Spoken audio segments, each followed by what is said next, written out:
Macam mana beli motor tak guna cash? Jemput masuk podcast pertama kita orang. Aku Hakim, perkenalkan diri, aku Hakim.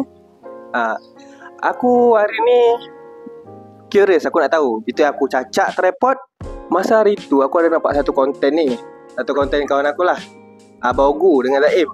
Beli motor, tak ngajak aku.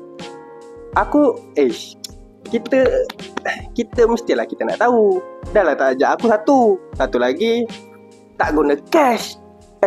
Macam mana beli motor tak guna cash? Jadi hari ni aku jemput Tuan Badan untuk datang ke podcast. Bagus gak dia datang ni, sebab ni podcast yang pertama ART. Aku nak ngajak, aku nak tahu macam mana boleh beli motor tak guna cash.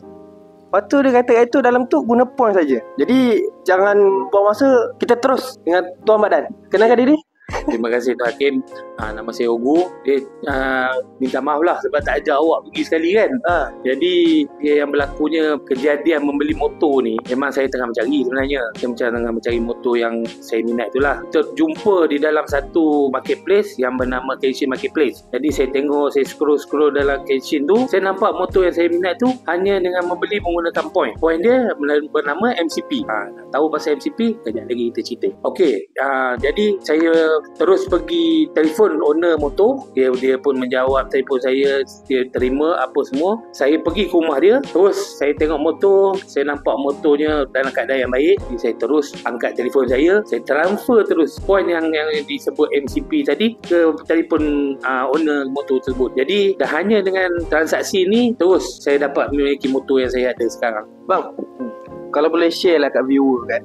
Viewer saya rasa dia orang nak tahu juga point ni apa, point apa, e-wallet point ke apa ke, kita tak tahu. Bukan kita tak tahu, saya tahu, viewer tak tahu. Jadi share lah kat viewer, jalan-jalan je, lalang dia macam MCP point ni sama je macam kripto kat luar sana tu. Jadi akan masuk blockchain tak lama lagi, insyaAllah mungkin tahun ni, mungkin terdekat. Siapa yang banyak menyimpan MCP point ni, teruskan menyimpan, insyaAllah tahun depan dah undur. Jadi macam saya penyimpan juga. Bila saya penyimpan, saya tak nampak motor yang saya berkenan ni lalu dalam Kenshin Marketplace. Saya ambil lah sikit point saya tu, apa lagi saya grab lah motor ni. Dengan adanya point ni, motor tu lah saya dapat. Tapi minta maaf lah tak bawa itu je lah. Jadi untuk sesiapa yang nak tahu pasal apa MCP tu, nanti boleh kontak kami.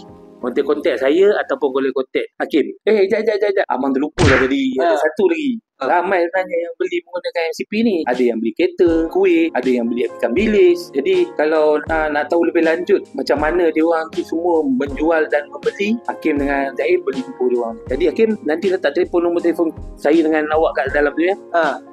Nanti dekat akhir video nanti kita akan letak macam biasa lah, letak nombor telefon. Nanti korang boleh kontak kita orang lah. Terima kasih datang bang. Nanti ada next podcast lagi, ada next apa, boleh share lagi lah. Boleh, saya tak ada masalah. Panggil je saya. Ada hal ni.